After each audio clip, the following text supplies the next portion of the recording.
Big boss అంటేనే ఎమోషన్స్తో ఆడుకునే ఆట. ఇప్పుడు బిగ్ బాస్ కూడా రంగంలోకి దిగారు.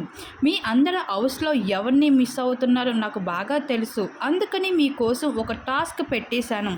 5గురికి మాత్రమే ఫ్యామిలీలోని ఇష్టమైన వాళ్ళకి మీ కొన్ని కానుకలు వస్తున్నాయి. మీలో మీరు నిర్ణయించుకోండి. ఆ 5గురు ఎవరు కాబోతున్నారు అంటూ చెప్పడంతో హౌస్ మేట్స్ అందరూ తమ ఫాస్ట్ కోసం, తమ లవర్ కోసం మాట్లాడుకుంటూ చాలా బాధపడుతూ వచ్చేశారు. ఆఖరికి ఇక్కడ సోనియా కూడా తన పార్ట్నర్ కోసం ఎమోషనల్ అవుతూ కనిపించేసింది.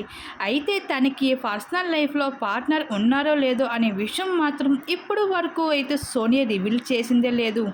కానీ నిఖిల్ని చూసి ఒక్కసారిగా తన ఎమోషన్ని ఆపుకోలేకపోయింది సోనియా.